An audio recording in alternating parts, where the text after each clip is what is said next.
Hey everyone, welcome back for another deep dive. Today we're headed over to Bangalore, India to take a look at Iqra International School. Sounds I fascinating. think so too. This school seems to have something really special going on, Yeah. a truly unique approach to education. They've managed to blend Islamic values with academic excellence in a way that's getting some serious attention. When we talk about holistic education, this seems to be a really good example. I'm curious to learn more about how they're doing it. Me too. So, where should we start? Wait, I think the best place to start is always with the origin story. Okay, so back to the beginning. Exactly. Iqra International School was founded in June 2012 by this incredible woman named Noor Aisha. Oh, yes, Noor Aisha. I've read about her. She's quite an inspiring figure in the field of education. Absolutely, she's an award-winning educator and a true visionary leader. But what's really interesting is that her journey actually began with her father's dream. Oh, really? Tell me more about that. Her father had this deep desire to provide quality, value-based education to the children in their community. And Noor Aisha, she took that dream and turned it into a reality. That's beautiful. So it's like a legacy project in a way? You could say that. And she didn't just create any school. Noor Aisha was driven by this idea of reviving what she calls the golden age of Islamic education. That's a powerful concept. Can you elaborate on what she means by that? Of course. She's talking about an era in Islamic history that was renowned for its pursuit of knowledge. This period where science, philosophy, mathematics all flourished under the guidance of Islamic principles. Ah, I see. So she's drawing inspiration from that rich historical legacy and trying to bring those values into a modern educational setting. Exactly. And the school's vision statement really captures that essence, nurturing every child to learn and live values. Short and to the point. I like it.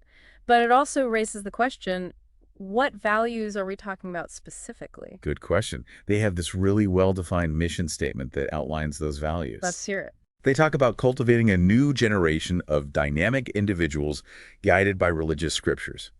And it goes beyond just personal piety. Oh, how so? They emphasize things like honesty, integrity, compassion, mutual respect, all those fundamental values that are really universal. Right. Those are important qualities regardless of one's faith or background. Absolutely.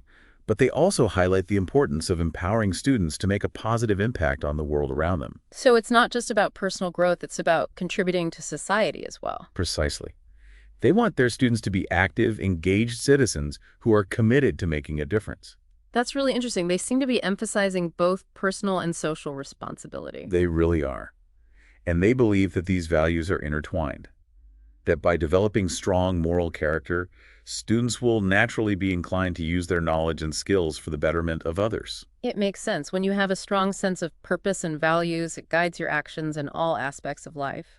And they're not just talking about this in theory. They've actually woven these values into the very fabric of their school. Okay, I'm intrigued. How does that work in practice?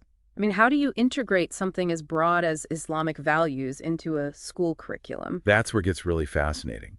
It's not just about adding a few Islamic studies classes here and there.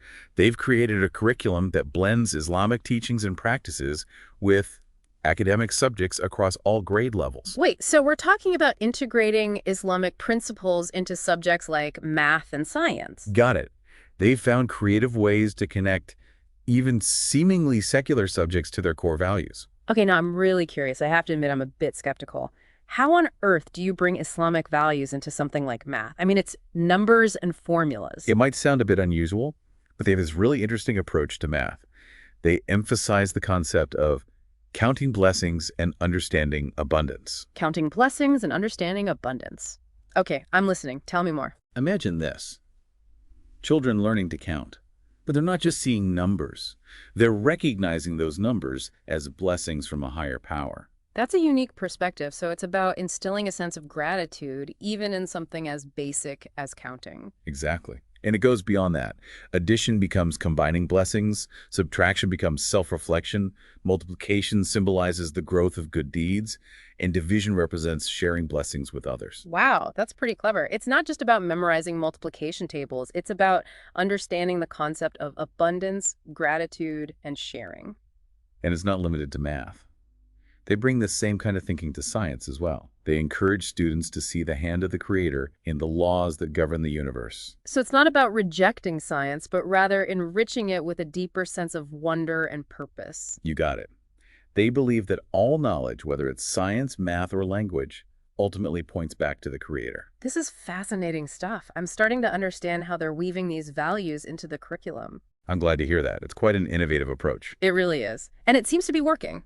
They're getting results both in terms of academic achievement and character development. Absolutely. We'll delve into those results in more detail later on. But first, let's take a step back and look at some of the other things that set apart.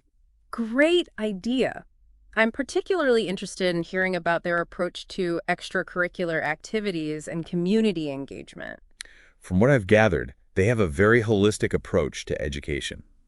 They believe that learning takes place both inside and outside the classroom. Okay, makes sense. So they're not just focused on academics. Not at all. They have a wide range of extracurricular activities, including sports, clubs, community service projects, and they're big on leadership development.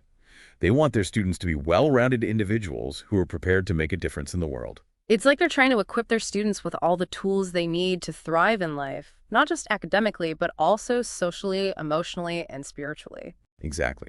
And they've created this incredibly supportive and nurturing environment where students feel valued and empowered to pursue their passions. That's wonderful to hear. A positive school environment can make all the difference in a child's life. Absolutely. It's about creating a sense of belonging. And one thing that really stood out to me was their emphasis on community engagement. They don't just see themselves as an isolated institution. Yeah. They see themselves as an integral part of the larger community. Okay, tell me more about that. How do they engage with the community? They have a very active parent association committee, which fosters open communication and collaboration between parents and the school. That's a great way to build trust and keep parents involved in their children's education. Absolutely. And they also engage in interfaith programs and inter-school competitions, which promotes understanding and respect for diverse cultures. It's like they're saying, yes, we're an Islamic school, but we also believe in building bridges and fostering a sense of unity within our larger society. Exactly.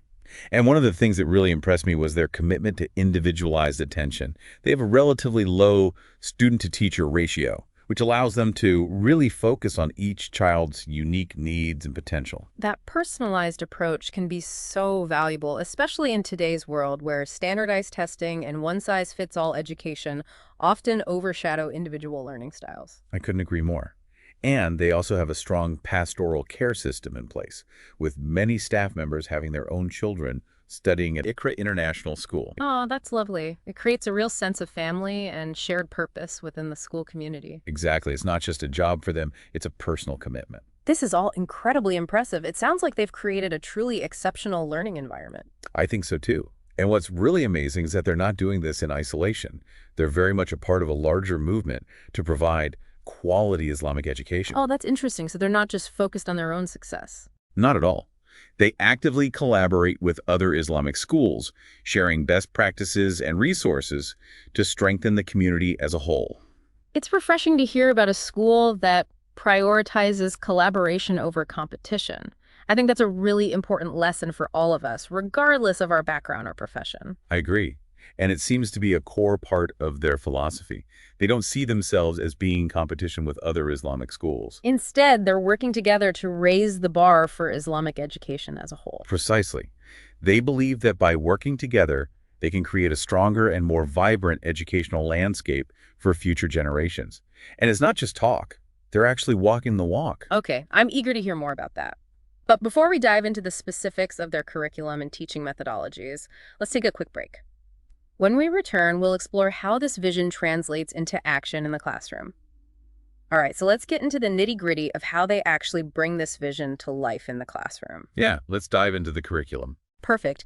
Now, from what I've gathered, they've got a pretty structured approach, particularly in their early years program. Right, their Montessori program is really interesting. It is. And, you wouldn't typically think of Montessori as being particularly faith-based. No, not really. It's usually associated with a more secular approach to early childhood education. Exactly. But they've managed to integrate Islamic values into the Montessori method in a way that seems very authentic and organic. Okay, I'm all ears. How do they do that? Well, they've identified 5 key areas in their Montessori program: exercises of practical life, sensorial activities, language activities, math activities, and culture. Okay, those sound pretty standard for a Montessori curriculum. So where do the Islamic values come in? It's all about how they frame these activities and the values they emphasize. Give me an example. Take exercises of practical life.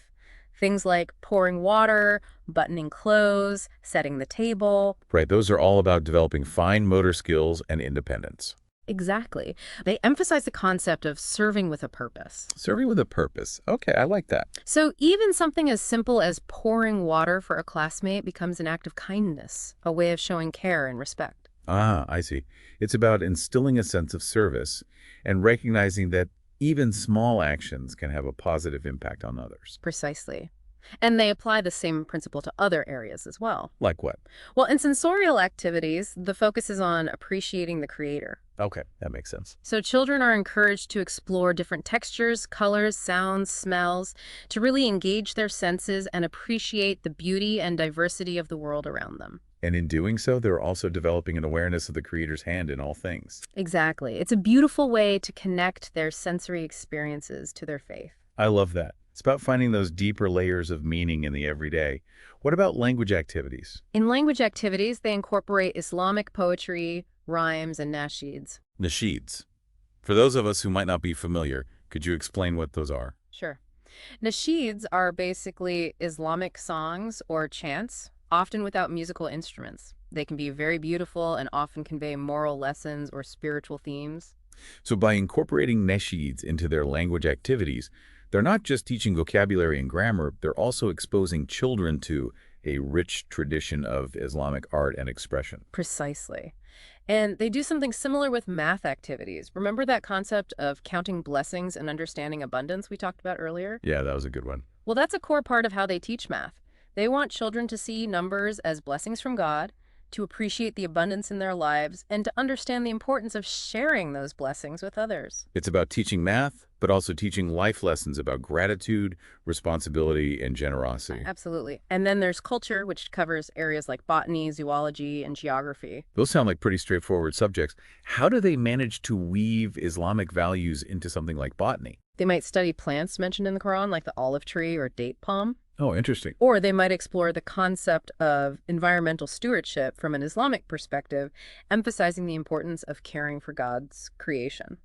I see. So even in learning about the natural world, they're connecting it back to their faith and their responsibility as caretakers of the earth. Exactly. And this integrated approach continues as students move into primary and secondary school. Okay, so what happens to the curriculum at that point? Does it become more departmentalized? Do they still have those 5 Montessori areas, or does it shift? The curriculum does evolve, of course, Yeah. but that commitment to integrating Islamic values remains central. In the EYFS program, which follows the British Early Years Foundation Stage framework, they have 4 specific areas: literacy, numeracy, understanding the world, and expressive arts and design. Okay, and I imagine the content within those areas becomes more complex as students get older. It does, but the underlying principles remain the same.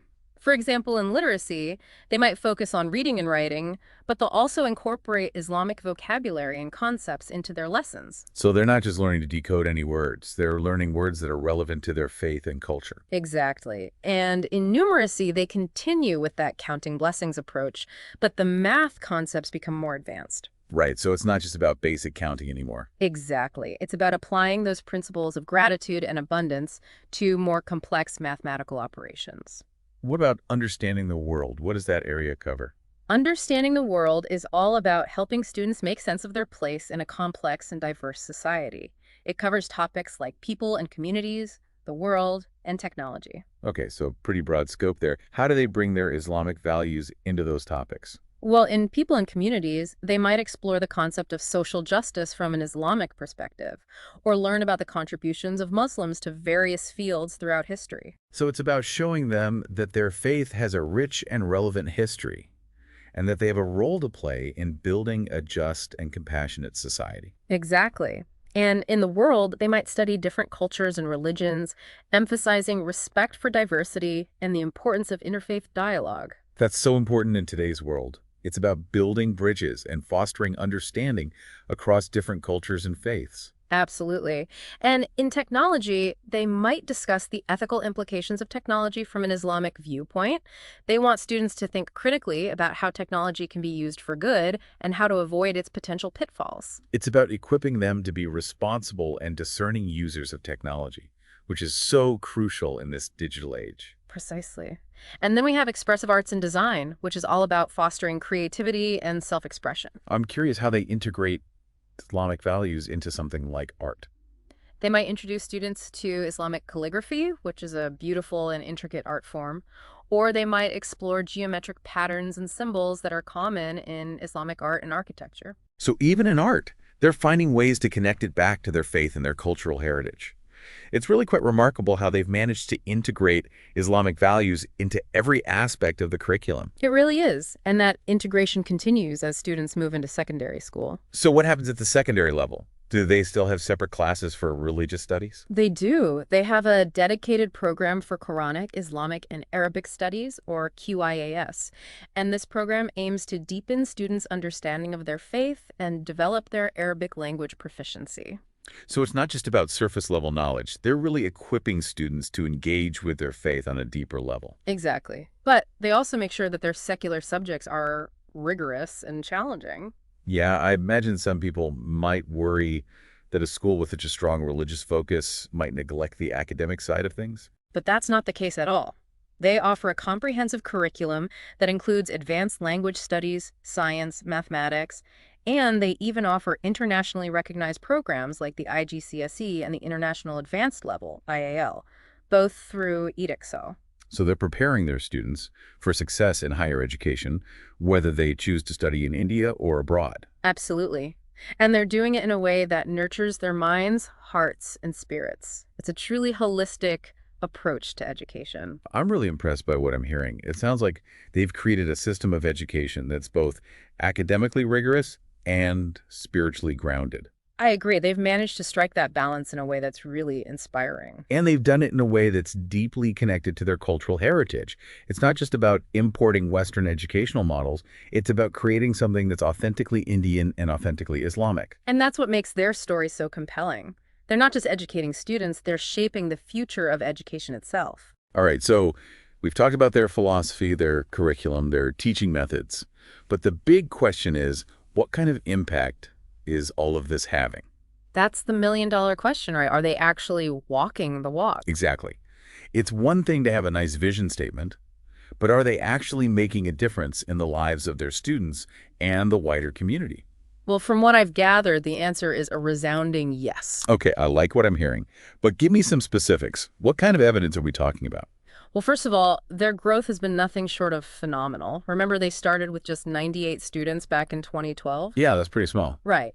And now they have over 700 spanning from Montessori all the way to grade 12. Wow, that's a huge increase. It is. And that kind of organic expansion driven by word of mouth and parent satisfaction, that speaks volumes. It really does. It suggests that they're doing something right, that they're meeting a real need within the community. Absolutely. And it's not just about quantity, it's about quality too. Oh, right. They've received a ton of awards, haven't they? They have, like Best Innovative International Preschool in Bangalore and Most Promising School for Quality Education in Bangalore. And they've even been recognized internationally with the International School Award from the British Council. That's right. So it's not just local hype, they're getting recognition on a global scale. But awards are one thing. I'm even more interested in hearing about the human impact. What are parents saying about the changes they're seeing in their children? The parent testimonials are truly heartwarming. They talk about their children becoming more confident, more compassionate, more responsible. So it's not just about academic achievement, it's about character development as well. Exactly. And one parent, Taranum Imran, said that the school is building leaders through each of their classes and lessons. Building leaders, that's a bold statement. It is, but it seems to be true. And that focus on leadership isn't just about individual success. It's about serving the community and making a positive impact on the world. So they're not just raising good students, they're raising good citizens. Precisely. And that commitment to citizenship extends beyond the Muslim community. They actively engage in interfaith dialogue and community service projects that benefit people of all backgrounds. It's like they're saying, yes, we're an Islamic school, But we also believe in building bridges and contributing to the well-being of our larger society. Exactly. And that broader impact is evident in their alumni as well. Oh, really? Tell me more about that. What are their graduates doing now? Well, they're going on to pursue higher education in prestigious institutions both in India and abroad. So they're not just equipping students to succeed academically, they're preparing them to be leaders and change makers on a global scale. Absolutely. And that's a testament to the holistic and forward-thinking approach. Speaking of forward thinking, I'm curious about their approach to teacher training. Their investment in Astari, their own teacher training institute, seems like a key part of ensuring that their vision continues to thrive. It absolutely is. By training and empowering educators who share their values and understand their unique methodology, they're creating a ripple effect that extends far beyond the walls of their own school. It's like they're planting seeds that will grow and blossom for generations to come. That's a beautiful way to put it. And they're not content to rest on their laurels. They're constantly researching, innovating, looking for ways to improve their programs. They've even drawn inspiration from institutions like Harvard University, seeking to integrate best practices from around the world. It's that commitment to continuous improvement that really sets them apart. They're not just satisfied with doing things the way they've always been done. They're always striving to be better. And that drive for excellence is evident in everything they do, from their meticulously designed curriculum to their warm and supportive school environment. It's inspiring to see an institution that's not just focused on its own success, but on the betterment of the entire community. Absolutely. They've shown that it's possible to achieve academic excellence without compromising on values, to nurture well-rounded individuals who are prepared to make a positive impact on the world, and to build a community that's grounded in faith, compassion, and a shared commitment to excellence. Well said. I'm so glad we had the opportunity to explore this remarkable school together. Me too. It's given me a lot to think about. Me too. Yeah, and for all of you listening out there, if you're interested in learning more about Iqra International School, I encourage you to visit their website or reach out to them directly. And if you're passionate about education, take a moment to reflect on how Iqra International School's values and methodologies might inspire you to think differently about how we teach and learn. Who knows, you might even find yourself wanting to start your own educational revolution. That's a great thought. Thanks for joining us on this deep dive. It's been a truly enriching experience.